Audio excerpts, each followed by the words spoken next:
Olá e sejam muito bem-vindos à nova edição do Ressalto Ofensivo. O meu nome é Tomás Carneiro e este é o episódio 53 do Ressalto Ofensivo. Esta semana foi uma semana que, pelo menos a meu ver, ficou marcada por, por algumas coisas interessantes, incluindo algu- algumas mais tristes, como as lesões, que vai ser o tema principal deste episódio. Vão ser as lesões que aconteceram ao longo da semana na NBA, porque pronto, é um tema infeliz, mas que acontece. E começando então por talvez a mais impactante a longo prazo, pelo menos a meu ver, que é a lesão das costas de Michael Porter Jr., que vai estar provavelmente o resto da temporada fora com uma lesão das costas e vai ter que fazer uma vai ter que fazer uma cirurgia nas costas para recuperar. E isto começa a ser preocupante a vários níveis. Para mim é preocupante. Bem, vamos começar, vamos decidir e focar-nos aqui em que é preocupante. É preocupante para o lado dos Nuggets financeiramente por causa do contrato assinado entre eles. Obviamente que o contrato tinha algumas cláusulas, isso sim, nós sabemos disso. E existe uma pequena diminuição, não é? O contrato tem algumas cláusulas em que ele não recebe realmente tudo, uh, considerando então o historial que existe e tendo em conta as lesões. Mesmo assim, mesmo assim, eu acho que é preocupante porque podia, mesmo assim o que ele vai receber ainda é significativo.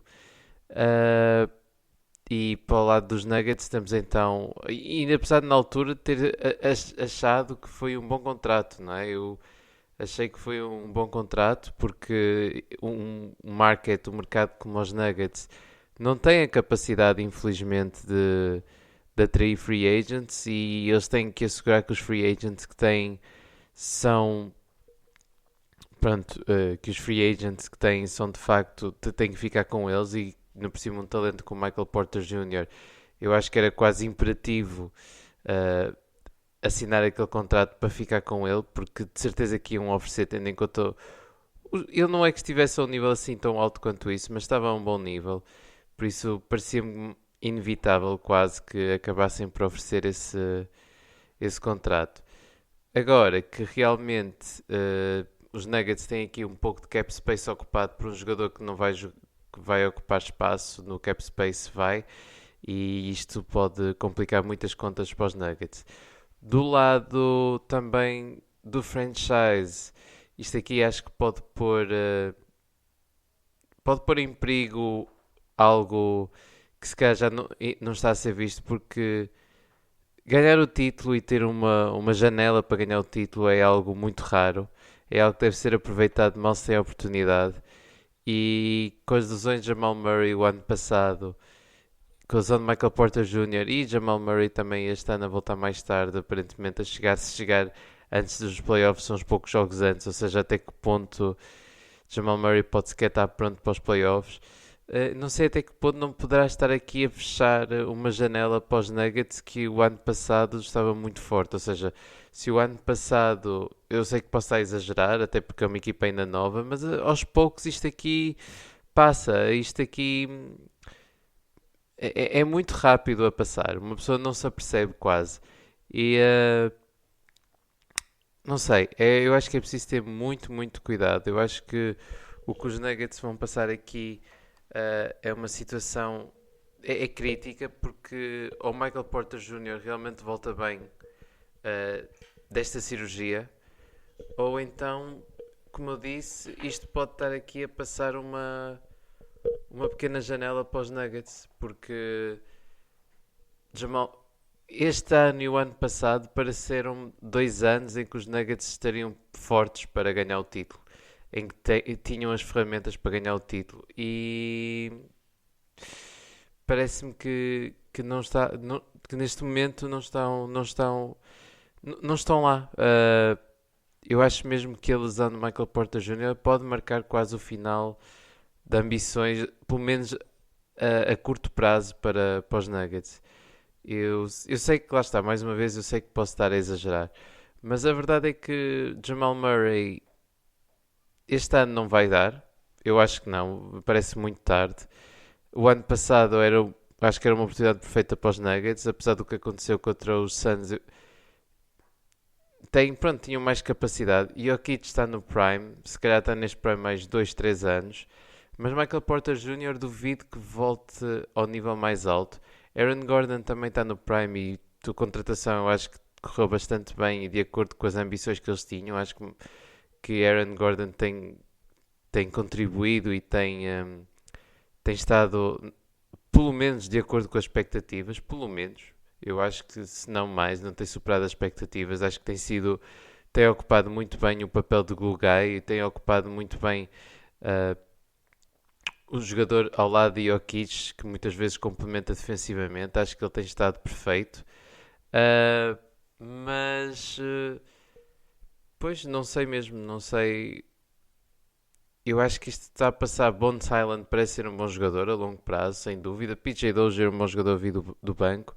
Mas o roster aos poucos já deixam de ser novos e já começam a ser mais velhos. E com novas equipas a crescer no Oeste, estes 2 3 anos, ou pelo menos o ano passado e este, com as lesões que aconteceram nas outras equipas, eu não sei até que ponto os Nuggets conseguem ter mais oportunidade no futuro.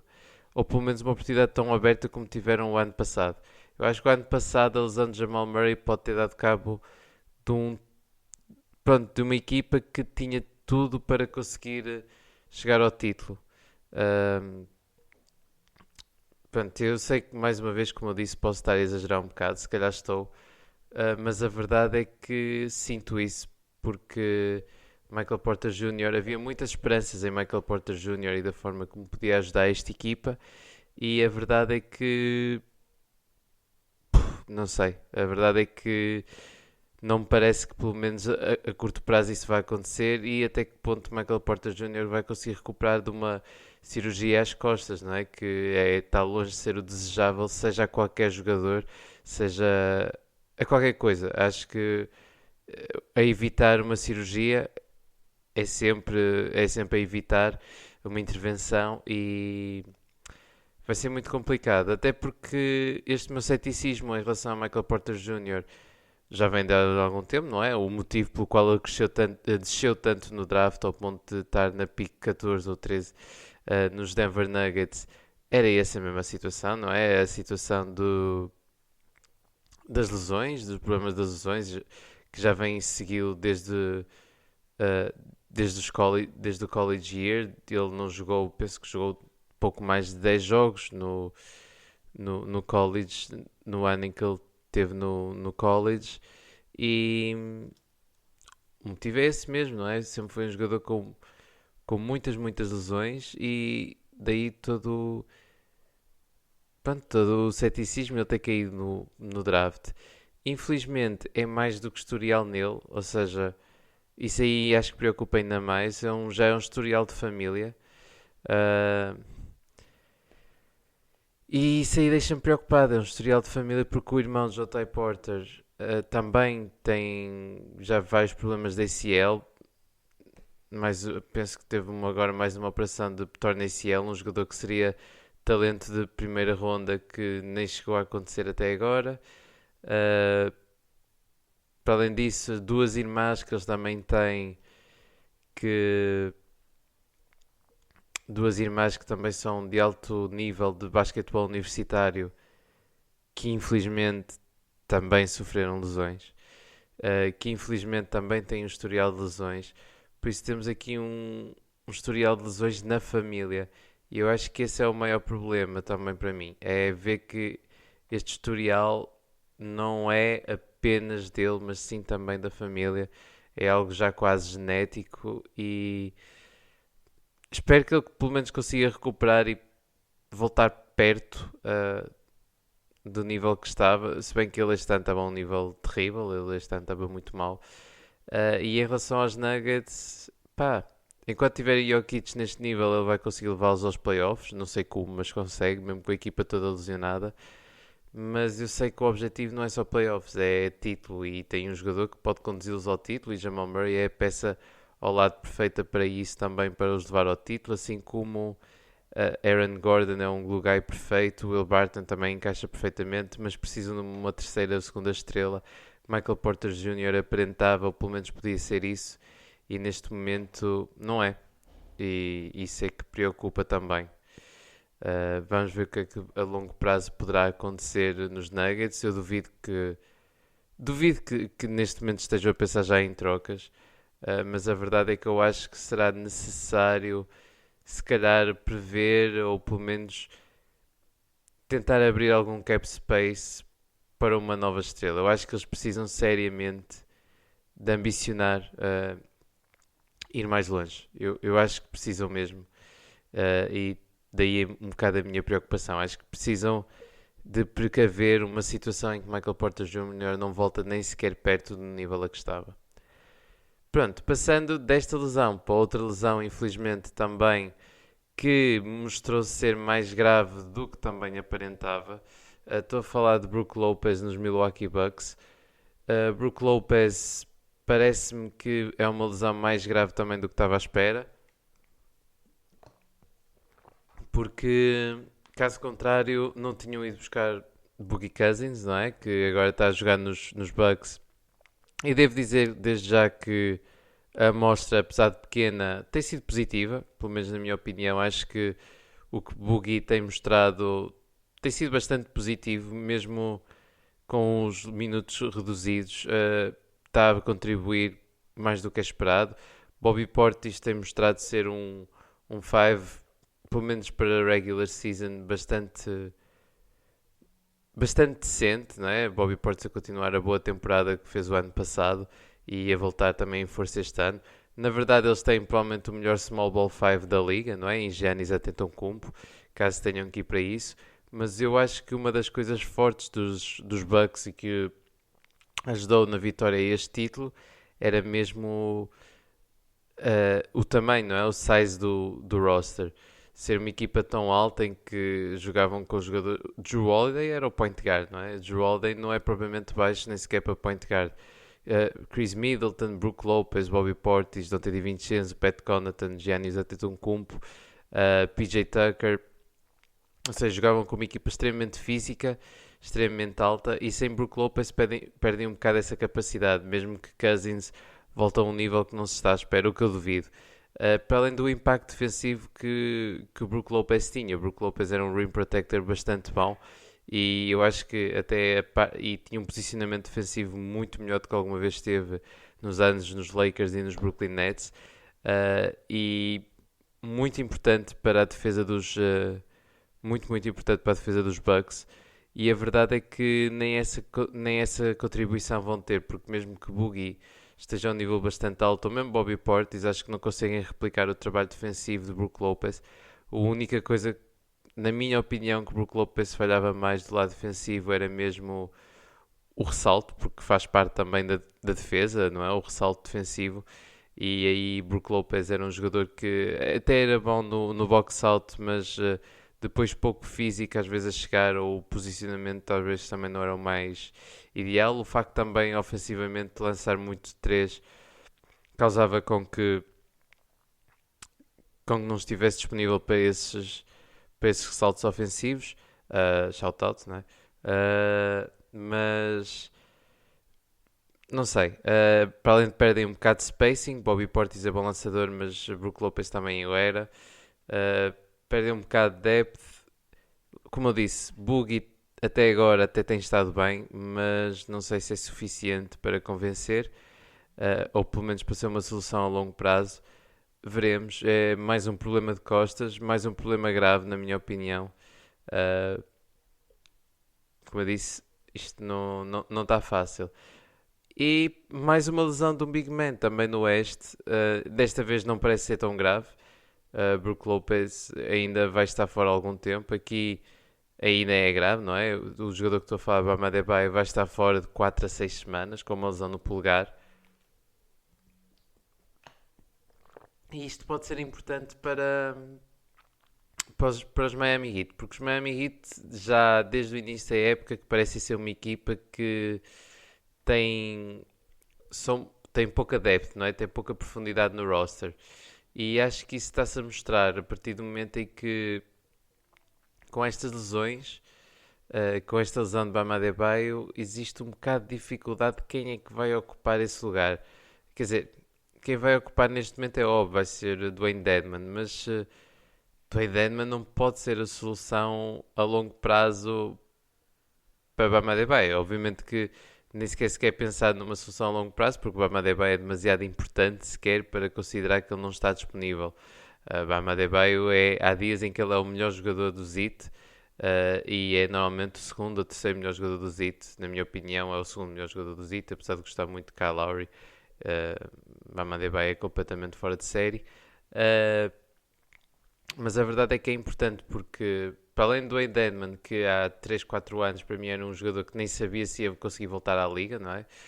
Porque, digamos, houve aí algum tempo que ele teve mesmo ali nos limites dos rosters, a ocupar espaço quase. Ocupar uma posição tão importante para uma equipa com ambições a título não é o ideal. Eu não sei se os IT não vão tentar buscar qualquer coisa também, ou uma troca por um jogador que se calhar mais disponível, não sei, porque 4 a 6 semanas ainda é um bocadinho. E os IT têm interesse em manter-se, obviamente, nos playoffs, não é? Ou seja, em manter-se lá em cima. Porque a Conferência Este está muito complicada. A Conferência Este está muito renhida. E 4 a 6 semanas ainda é uma amostra bastante grande. Eu acredito que eles possam passar algum tempo e dar algum tempo a ver o que é que acontece. Testar, test the waters, como se diz. Mas atenção, porque, como eu disse, a Conferência Este é muito tricky. Num dia uma pessoa está em segundo, no outro está em décimo quase. Eu já na outra edição tinha falado e como podemos ver, por exemplo, neste momento em que eu estou a gravar, os Miami Heat têm um recorde de 14-10 e os últimos 10 jogos 5 vitórias, 5 derrotas. E a 11º, ou seja, fora do play-in, nem é playoff, fora do play-in, temos os New York Knicks com 11-12. A diferença de jogos é 2,5. É muito pouco. E a diferença dos Miami Heat para os Brooklyn Nets é 2,5 também. Ou seja, isto no instante muda rápido. A conferência está muito renhida, são muitas equipas a lutar pelo mesmo, muitas equipas com ambição a chegar aos playoffs. E eu acho que os Miami Heat, acredito que primeiro vão testar, até porque eu também estou a tentar com o Omar Yurtseven, acho que é assim que se diz, também no posto-a do banco. Mas eu não sei se não será preciso um movimento a longo prazo, porque como eu disse, 4 a 6 semanas é muita coisa e Bam Adebayo é demasiado importante para estarem aqui a tentar tapar buracos com Dwayne Dedman. Uma transição para small ball não me parece, porque não sei se tem alguém no roster capaz o suficiente para ser um small ball 5 realmente credível. Não sei mesmo, não sei. Eu sei que PJ Tucker e até mesmo Markieff Morris, mas para mim está fora do ideal isso. Eu tenho mesmo muitas dúvidas e eu não sei mesmo. Eu acho que eles vão avaliar, mas aqui ainda por cima não vem umas semanas nada fácil. Nada fácil. E depois os Miami Heat têm atenção, até porque são uma equipa que a idade pesa e descansar os outros jogadores também é importante. E a próxima semana vai ter Grizzlies, que estão on fire, sem Ja Morant de verdade, mas estão on fire. Vão apanhar os Bucks, vão apanhar os Bulls, vão apanhar os Cavs, Sixers. Atenção, este é o calendário até dia 17 de dezembro, quando apanham os Magic. E os Magic são uma equipa até que são uma equipa alta, que podem fazer estragos por causa disso. Por isso eu não sei se aqui não será uma pequena red flag que ainda não vi muita gente a apontar, mas que eu acho que pode ser importante de reparar aqui para o ZIT. Até como eu disse, eu acho que é demasiado importante, eu acho que o Bam Adebayo é demasiado importante para estar a tentar tapar buracos com Dwayne Dedman of the world. Tem aqui o meu ceticismo. E pronto, infelizmente estas são as lesões que marcaram mais esta semana. É um tema sempre infeliz. Mas veremos o que é que pode acontecer nos próximos dias e pronto, nas próximas semanas. Aqui também, na perspectiva do que aconteceu ao longo desta semana, até porque eu fazia mais isto, só que alguns episódios ultimamente foram mais temáticos, mas também mencionar quase uma lesão também, não é? Em que os Memphis Grizzlies decidiram atropelar e quase podiam ser acusados de homicídio, porque atropelaram completamente os OKC. Os Thunder perderam 152-79, maior derrota de sempre, 73 pontos. E agora os OKC têm outro novo recorde. Os OKC têm o recorde para maior home loss e a maior road loss. Parabéns aos OKC. E isto só mostra, primeiro, antes de tudo, mérito aos Grizzlies e Santi Aldama, que pique 30 e que jogou de caraças mesmo. Melhor mais menos. Foi o que lançou mais, mas opa, são estes os jogos que eles devem aproveitar, são estes os jogos em que se podem destacar, por isso acho muito bem. Santi Aldama acho que fez o que devia e fez muito bem em lançar desalmadamente e até porque estava a lançá-lo bem, estava num bom dia. Bom dia para se destacar e se quer ganhar alguns minutos, tal como outros jogadores que aproveitaram para mostrar trabalho e mostrar evolução. Mas a verdade é que também nunca desistiram, ou seja, muitas vezes uma pessoa chega a um ponto em que os jogos ficam quase o mesmo e não há muito esforço, é só manter. Mas não, eles continuaram a aumentar a lead. Os OKC não tinham resposta. É verdade que estavam sem os três melhores jogadores: Derrick Favors, Josh Giddey e Shai Alexander. Penso que Kenrich Williams também não estava. Mas nenhuma equipa neste momento, mesmo com 4 lesões, devia perder por 73. O talento na NBA é demasiado alto e isso só mostra o projeto dos OKC. Isto já é embaraçoso. Ou seja, eu já não gosto muito de tanking, entendo a perspectiva, entendo como forma de negócio. Até agora, como eu disse, e acho que já disse isto bastantes vezes, ainda não vi nenhum tanking que tenha resultado em título e eu acho que esse é o objetivo. Este é dos tankings mais agressivos, é mesmo ao nível, lá está, dos Sixers, de Sam Hinkie. Mesmo assim, se não mais, Sam Presti não tem o trabalho assegurado, obviamente, não é ele que está em perigo, mas eu acho que isto aqui é demasiado vergonhoso. Eu acho que não faz bem, eu já disse também muitas vezes, eu acho que isto não é saudável para os jogadores, estas derrotas, esta mentalidade de não ir para os jogos para ganhar. E uma coça destas é demasiado. É demasiado. 73 pontos é vergonhoso. Independentemente do roster, independentemente da equipa, 73 pontos é algo. É completamente absurdo. E não acho que a culpa seja do treinador. Mike Daigneault, eu acho que até é um treinador bastante bom. E o que faz com o roster, com o que tem, tem mérito nele e também tem em SGA. Mas a verdade é que isto para mim foi demasiado. Eu acho que não faz sentido, não há forma de justificar esse resultado e 73 pontos é uma vergonha. Menção também, se calhar muito rápida, antes de passar a um dos temas também principais desta semana, antes de depois terminar o episódio. Falar dos Kings, que a verdade é que finalmente já dão mais sinais de vida, já não estão tão maus, não é que estejam bem, mas não estão tão mal desde que saiu Luke Walton. Não que acho que vai fazer muita diferença, mas acho que simplesmente é uma forma de... É normal uma equipa quando muda de treinador ter algumas semanas a jogar bem, obviamente. Mudança tática, as equipas não têm historial de como é que elas jogam, nova motivação, pronto, e os Kings até têm tido alguns resultados bastante menos maus. Falar também para os Wolves que felizmente estão a cumprir, apesar de 2 derrotas seguidas agora, têm estado até bastante bem e também mencionar aí a morte da streak dos Suns que apesar de no primeiro confronto contra os Warriors terem ganho, o segundo confronto contra os Warriors sem Devin Booker é mais complicado, por isso é normal. E foi uma streak incrível e os Phoenix Suns obviamente estão de parabéns e acho que agora acordaram as pessoas para que devam considerar os Phoenix Suns como sérios candidatos ao título. E vamos então se calhar agora ao tema principal desta semana, o tema principal não, um dos temas principais, que que foi o despedimento de Neil O'Shea, o GM dos Portland Trail Blazers. E era mais que tempo, não é? Acho que aqui não há muita discussão. Já foi tarde até. Porquê? Porque estamos a um ponto em que é preciso fazer alguma coisa. Este roster não vai lá. Damian Lillard está de fora com uma lesão. Esta lesão que aparentemente já o afeta há algum tempo.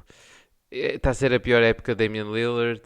Os Blazers continuam no mesmo nível, uma equipa de 50%. Não admira ninguém. Nurkic parece que já perdeu aquela motivação que tinha nos primeiros anos. Larry Nance, apesar do impacto defensivo, não é suficiente e defensivamente os Portland Trail Blazers continuam uma miséria, infelizmente. A troca de treinador, obviamente que não fez nada, não é? Eu acho que a maioria das pessoas era cética em relação à saída de Terry Stotts, porque eu acho que muita gente acha que Terry Stotts, incluindo eu, que é dos melhores treinadores da liga, e é. Terry Stotts não acho que tenha feito um mau trabalho com o roster que lhe tenham dado. E, sinceramente, Neil O'Shea nunca fez nada para mostrar que queria realmente ir mais longe com este roster, porque nunca fez um movimento a sério. Foi sempre movimentos fictícios, quase. Nada que move the needle, não é? Movesse a agulha de realmente mudar os Blazers para contenders. Nunca mostraram isso. Por isso, não sei, este despedimento, como eu disse, acho que veio tarde, até. Uh, Acho que precisava de ter vindo mais cedo. Acho que, pronto, falta, não é suficiente. Acho que os Blazers precisavam de realmente mexer as coisas. Não era o treinador, não era um esquema como apontava Neil O'Shea a dizer que o problema era do esquema e daí ter que despedir então de Terry Stotts e contratar Chauncey Billups. Chauncey Billups até ele já se queixou da falta de motivação e então pronto, acho que isto aqui é o ponto que tinha-se que chegar. Agora é uma decisão do roster e uma decisão da equipa de ver qual é que são os próximos passos. Os próximos passos podem ser ou o foco é tentar ainda Damian Lillard. Eu não, duvido não, acredito que possa ser até o próximo passo, mas eu acho que Damian Lillard já fez o que tinha a fazer naquele franchise. Acredito que os próximos passos ainda sejam então nessa perspectiva, na perspectiva que vamos tentar dar ao Dame as ferramentas para ele conseguir ainda um título e se assim for, obviamente que o jogador a ser tocado é CJ McCollum. Eu acho que nem há discussão em relação a isso, porque CJ tem que ser. Se não é Dame, tem que ser CJ, porque não há. Não há forma, não é? É preciso fazer uma grande alteração. Aquela equipa precisa de alguma coisa de facto. E veremos o que é que vem aí. Eu acho que Ben Simmons é o fit perfeito ao lado de Damian Lillard, alguém que dê muito mais versatilidade ao roster dos Blazers. Eu já falei que CJ por Ben Simmons parece-me até bastante aceitável, até porque o roster dos Blazers até está construído para aguentar uma perda de um jogador como CJ McCollum, a meu ver, ou seja, um guard mais pequeno que pudesse jogar à beira de Damian Lillard. Norman Powell, quando joga, acho que pode ocupar perfeitamente esse lugar. Depois jogar com Robert Covington, Nurkic e, por exemplo, Ben Simmons, caso ele viesse, ou então Larry Nance. Nasir Little tem jogado bem. A Fernie Simons também, como eu disse, tem tido uma época bastante positiva a vir do banco e até substituir quando é necessário a Damian Lillard, agora que está fora. E eu acho que pelo menos o primeiro move pronto, se o primeiro move for esse, menos mal, mas é preciso mexer realmente com aquilo. Ben Simmons vinha colmatar muitos problemas dos Blazers, entre eles o problema defensivo, obviamente. Estamos a falar de um jogador que, nível Defensive Player of the Year, para além de mudar o esquema, para além de permitir a Damian Lillard jogar um bocado mais fora de bola, para além de permitir aos Blazers serem realmente mais físicos, eu acho que, e para além de que, obviamente, do lado dos Sixers era aqui uma vitória também, não é? Estamos a falar de... Ficavam com um jogador ao nível de CJ McCollum, mais um shooter, ao lado de Joel Embiid, poder jogar com, por exemplo, CJ McCollum, Seth Curry, Tobias Harris, Tyrese Maxey, ao lado de Joel Embiid, era completamente fenomenal, não é? E mesmo o CJ McCollum com o roster que vem do banco, com os substitutos, com Matisse Thybulle, por exemplo, eu acho que fazia todo sentido também desse lado, obviamente, e pronto, mas certeza que veremos alguns movimentos nos próximos dias.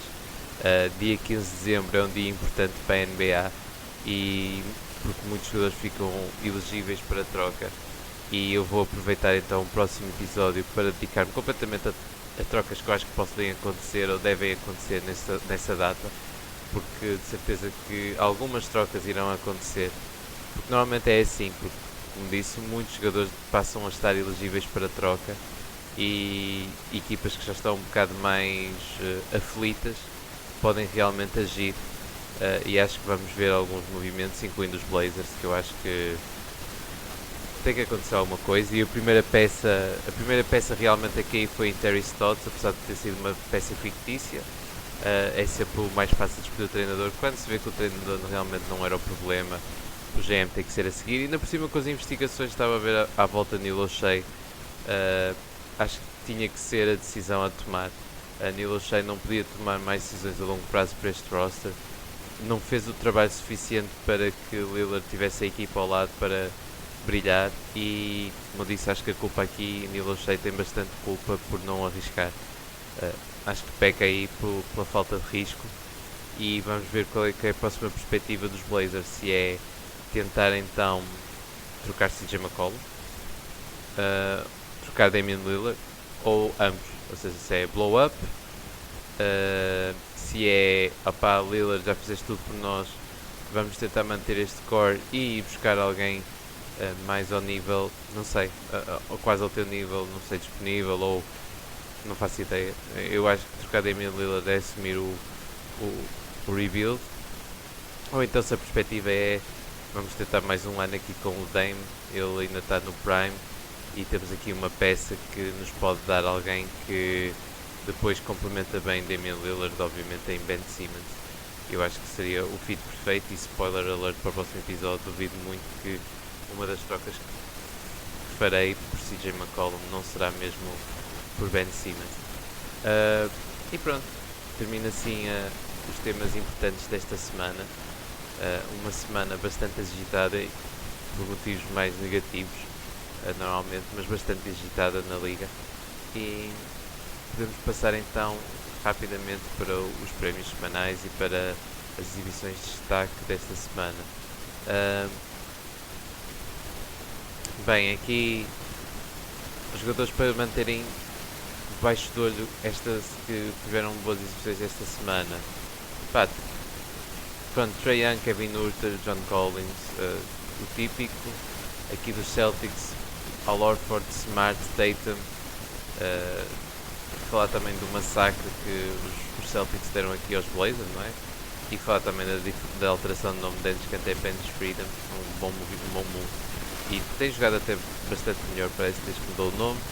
Por parte dos Nets, não há muito mais. Obviamente temos o destaque de KD e James Harden, mas também podemos aqui falar de LaMarcus Aldridge, que ainda continua a estar a um nível bastante aceitável, e Patty Mills. Por parte dos Hornets, Rozier, Gordon Hayward, Kelly Oubre, Lamelo Ball com uma career night com 36 pontos, 9 assistências, grande jogo de Lamelo Ball, continua a um nível incrível para os jogadores do segundo ano. Aqui os Bulls, que são incríveis de se ver. Caruso, aqueles 5 são fora de série. E esta equipa, se tivesse Patrick Williams, e eu acho que ainda seria ainda melhor. Esta equipa é mesmo muito boa, mas destaque Caruso, Lonzo Ball. Nikola Vucevic finalmente acordou, tem estado bastante melhor, incluindo uma exibição dominante de 30-14. E Zach LaVine e DeRozan. DeRozan está a nível de MVP, na minha opinião. O papel que ele está a ocupar como veterano é incrível de se ver. É algo, ainda por cima, como ex-fã dos Raptors, é mesmo como ex-fã dos Raptors, não, como ex-jogador dos Raptors e eu como fã dos Raptors, fico feliz por ver este crescimento de DeRozan, que começou nos Spurs como playmaker, como jogador a aperfeiçoar, não a tentar procurar o triplo como ele fez infelizmente em Toronto para tentar agradar e tentar complementar, mas sim aperfeiçoar o jogo dele de forma a que não exista mais ninguém na liga com a capacidade dele. Ou seja, é um jogador completamente único. E fico muito feliz por ver ele a aperfeiçoar isso. Depois, por parte dos Cavs, que outra semana incrível, e os Cavs são realmente uma equipa para ficar. Evan Mobley, obviamente, sempre um destaque. Não vai ser o Rookie of the Week esta semana, mas com uma exibição tremenda de 17 pontos, 11 saltos, 4 assistências e 4 blocos. Evan Mobley é. Pá, já não tenho palavras, eu estou sempre a falar de Evan Mobley, assim não dá. Jarrett Allen, que devo dizer que o contrato eu estava um bocado cético, mas a verdade é que ele tem sido também completamente genial. Muitos jogos de 20 pontos, 10 saltos, incluindo um jogo de 28-14 ou 19-11 com 5 blocos. E acima de também destacar uma boa exibição a vir do banco de Kevin Love e Lauri Martin, também jovem, e Darius Garland, que tem sido também completamente incrível. 32 pontos, 8 ressaltos, 10 assistências foi este último jogo. Os Mavs, que continuam um desastre na minha opinião, mas o Luka Doncic continua incrível, só que é só isso. KP até nem parece mal, mas já está a começar a sentar. Por parte dos Nuggets já falei muito, mas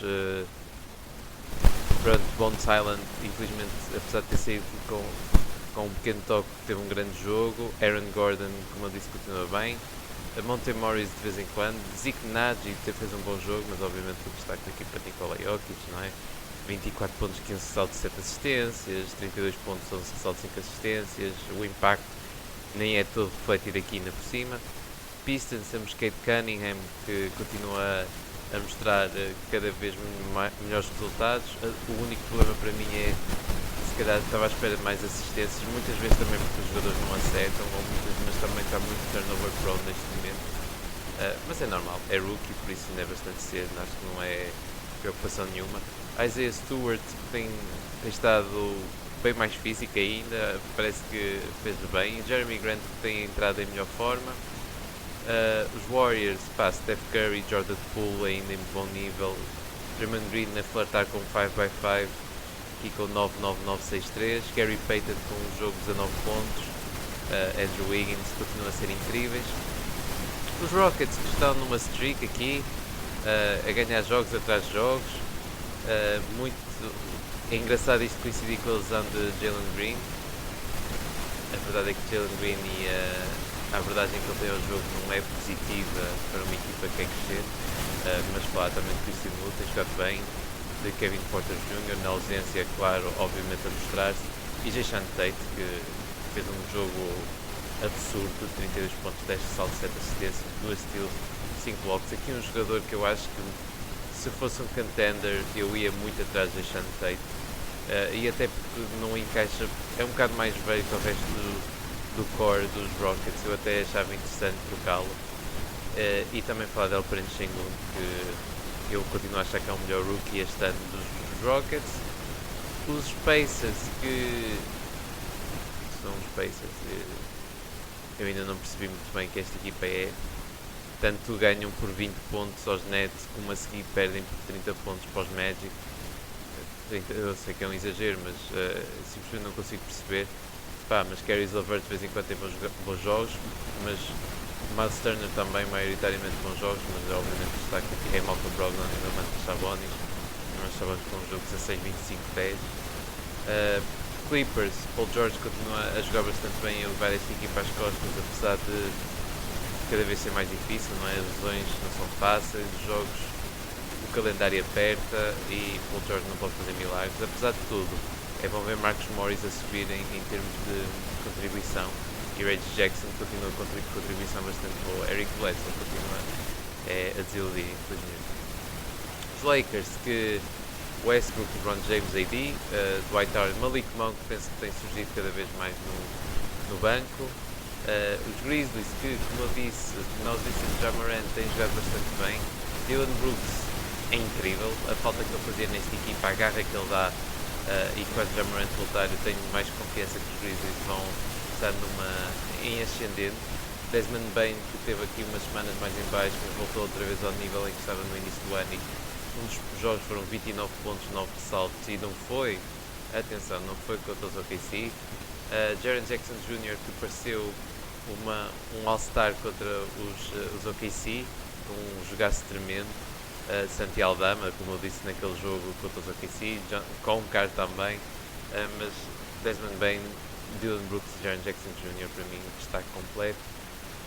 Depois os Heat, temos aqui Kyle Lowry, que está cada vez melhor, Duncan Robinson, finalmente um jogo mais a sério, Max Truss, tem sido importante a vir do banco, mas uma equipa que tem caído mais à terra e que tem sentido falta de Bam Adebayo. Bucks, incríveis ainda, com Drew Holiday, Giannis Antetokounmpo, a Grayson Allen também, Bobby Portis, Chris Middleton, todos estes jogadores com boas exibições também. Giannis Antetokounmpo, um dos jogos com 40 pontos, 12 saltos, 9 assistências. Aqui o Big 3 o Big 3, ou pelo menos o Big 2 plus 1 dos Wolves a jogar bem. Towns, pronto, fora neste último jogo, mas Towns com 2 grandes jogos. Anthony Edwards continua bastante bem, D'Angelo Russell até que tem jogado bem, e Jared Vanderbilt tem sido muito importante, como já tinha dito antes. Aqui também os Pelicans, com o regresso de Brandon Ingram, bastante bem. Brandon Ingram vai regressar bem, incluindo um jogo de 24-8-12. Mas o destaque desta semana dos Pelicans tem aqui para o jogo de Dirk Valanciunas, de 39 pontos, 15 ressaltos, com 7 triplos. Aqui JV é o líder de triplos de percentagem da liga. Knicks, que a alteração de Kemba Walker para o banco está a dar frutos. E Julius Randle com mais, pronto, quando tem mais responsabilidade, até tem contribuído, até nem tem contribuído mal. Aqui os OKC, apesar da vergonha, pelo menos SGA, que teve boas exibições antes de estar fora nesse jogo. Orlando, Mo Bamba e Wendell Carter, Cole Anthony, Franz Wagner. Jalen Suggs de vez em quando também com os bons jogos. Por parte dos Sixers é Joel Embiid. Joel Embiid continua com boas exibições também. Suns também não há muito a inventar. DeAndre Ayton, Chris Paul, Booker esteve fora, a maioria. Michael Bridges também, o stopper, é verdade, falar da exibição contra Curry, que get ready for agora Michael Bridges as Defensive Player of the Year, porque a exibição que ele fez contra Steph Curry vai, pelo menos deu-lhe a storyline para isso. Os Blazers, Anthony Simons, Yusuf Nurkic com boas exibições, CJ McCollum também, Dennis Smith Jr. neste último jogo, apesar de um massacre contra os Celtics, a dar algum sinal. Aqui os Kings também com jogos mais ou menos decentes, de Rickon Holmes continua bem. Terence Davis, que desde que foi para o 5 inicial tem mostrado que merecia mais minutos do que o Walton dava. Fox e Haliburton também a jogar bastante bem, e Chimezie Metu também tem jogado bem. Aqui os Spurs também, Dejounte Murray é completamente fora de série. Aqui 3 jogos sempre a flertar com o triplo-duplo, 22-10-18, 15-7-13 e 23-12-7. Eu amo este homem e acho que já falei muitas vezes o quanto eu adoro Dejounte Murray, e acho que ele é dos point guards novos melhores da liga, e eu acho que mesmo no top que eu fiz no início da época eu pus bastante alto, e mesmo na minha fantasy eu draftei Dejounte Murray. Eu acho que eu acho mesmo completamente fora de série. Mas muito boa semana para os Spurs. Aqui os Raptors, Siakam tem voltado bem, Scottie Barnes continua a grande nível, e Fred VanVleet basicamente agora o Big Three, agora que o OG está fora. Utah Jazz, Jordan Clarkson parece acordar um bocadinho, Mike Conley finalmente com um bom jogo e Rudy Gobert e Donovan Mitchell. E por fim, os Wizards, que apesar de Bradley Beal continuar a estar a um nível bastante fraco, Daniel Gafford e Montrezl Harrell e até Danny Avdija têm estado bastante bem. E pronto, agora só terminar, também já foi a maioria dos jogadores, aqui dar aqui os prémios no instante. O MVP da semana, um jogador que eu dei em destaque, já falei até dele, de DeMar DeRozan.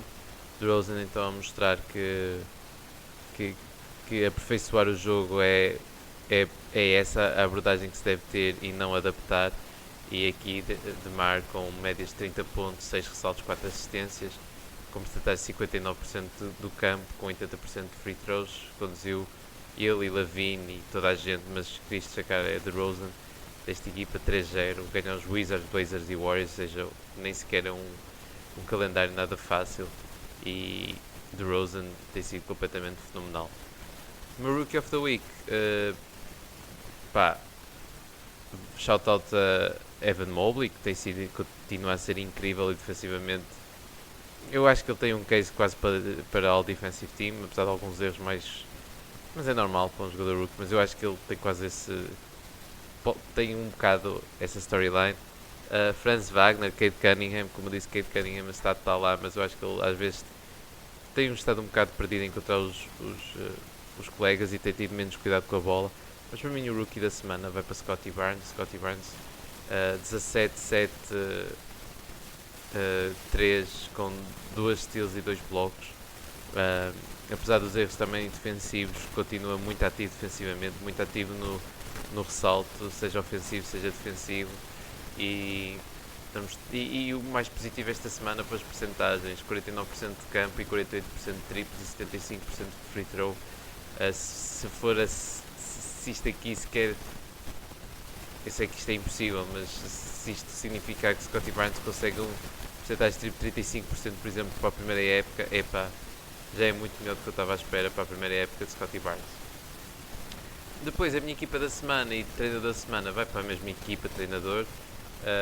Antes disso, vou só destacar os Rockets, como eu disse, 3-0, os Bulls 3-0, os Spurs 3-0, mas a equipa da semana, assim como o treinador da semana, a equipa é os Memphis Grizzlies, 4 vitórias, Kings, Grizzlies,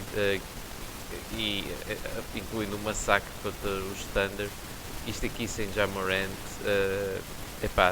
como eu disse, Dylan Brooks é muito importante, Taylor Jenkins então também acho que deve receber o seu destaque e o seu mérito pelo trabalho que tem feito e pela rotação que tem trabalhado, mesmo sem Ja Morant e mesmo no ano passado sem Jaren Jackson Jr.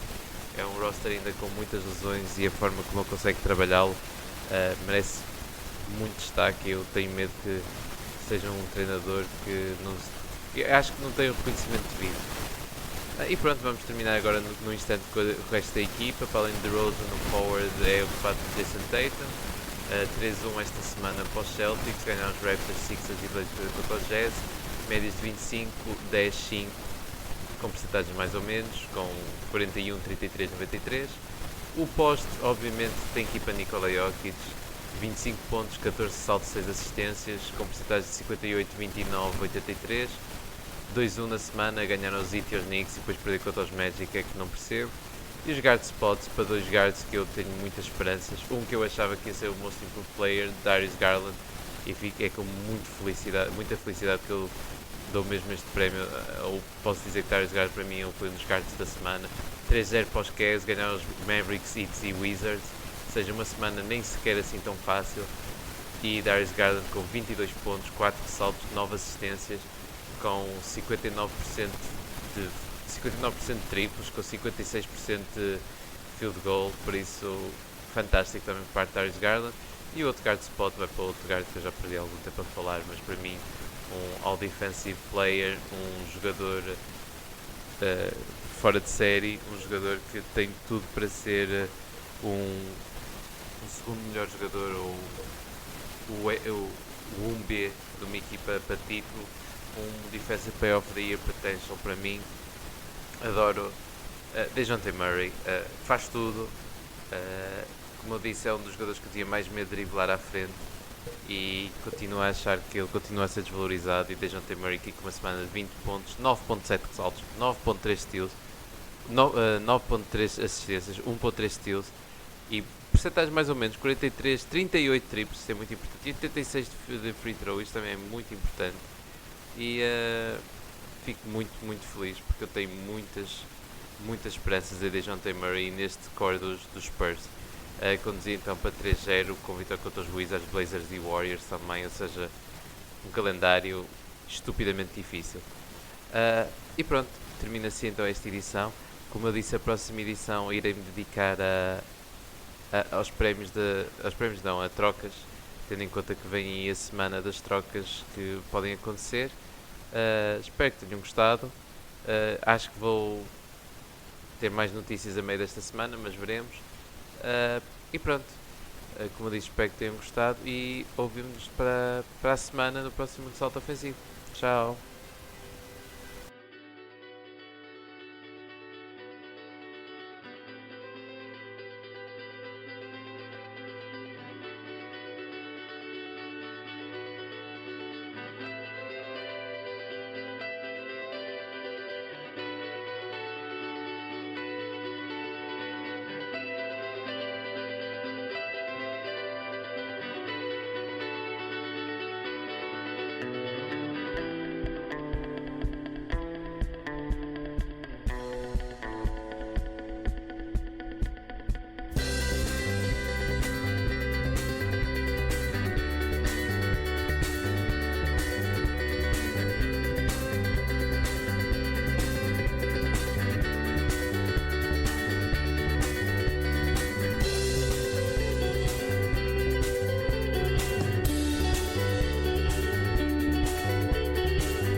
I saw her so long